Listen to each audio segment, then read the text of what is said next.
Good evening and welcome to See You at USC. I'm your host, Paige Batcher. Tonight in studio, my guest Jim Dines is the Mammalogy Collections Manager at the Natural History Museum here in Los Angeles. Jim, thanks for being here. Thanks for having me.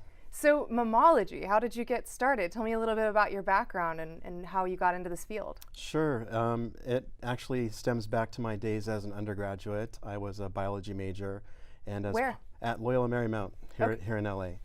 As part of that major, you're required to take a certain number of field biology classes. So going out in the field, kind of like camping and a lot of fun.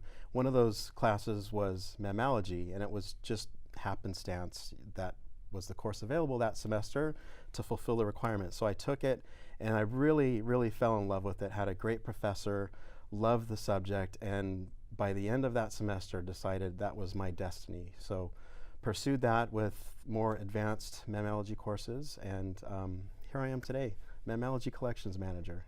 That's incredible to find your destiny. You must have been 20, 21? Probably about 21, yeah. Okay. Yeah. So how did you get started at the Natural History Museum, which is actually right down the road from USC? Yep, right across the street. So when I went on to graduate school up at Humboldt State University here in California, taking classes in mammalogy, one of the experiences I had was working in the museum there as collections manager. So this was kind of a part-time TA/RA kind of position, that teaching assistant kind of position. And it's really kind of an internship.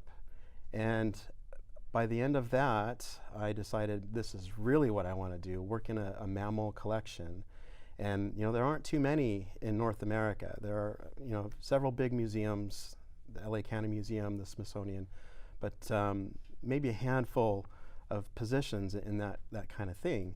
When one position came up at the LA County Museum, I threw my hat in the ring, and next thing you know, I was there. So it worked out. What exactly do you do as a mammalogy collections manager? You're collecting mammals for the museum. Well, I mean, that's part of it, but the collections manager is really managing the collection.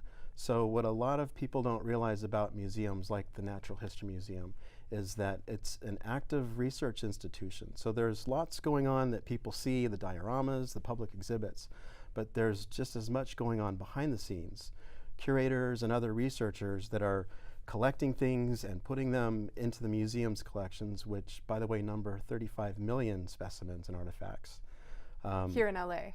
In the Natural History Museum here. 35 million. 35 million. Now that's spread amongst about 16 different research areas, mammals being one of them. So we have 100,000 mammal specimens. And with so many, you need someone to manage the day-to-day operations. So that means helping visiting researchers that come to use the collections, and there are a number of professors here at USC who use the research collections at the museum. So helping them, and also information requests that come in, either about the specimens, the collection, or even just general questions about mammals that seem to make their way to researchers like me. So that's the biggest part of the job, is actually the day-to-day operations of the collection.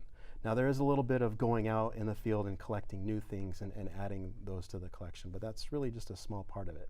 Where have those trips taken you?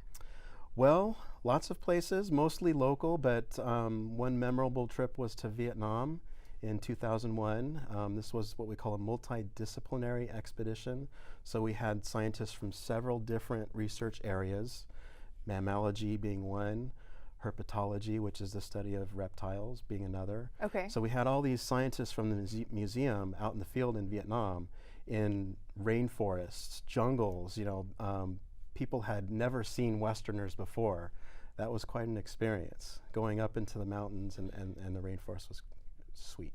I can understand that. I used to live in a remote part of Thailand in the north. And very beautiful. Yeah, gorgeous. Yeah. But I was a sight to be seen. I'm about 2 feet taller than your average bear out there. So, okay, this is going to be a silly question, but with talking about this many million specimens, what qualifies as a specimen? Are we talking animal carcass here? Well, a specimen can be anything, including a carcass.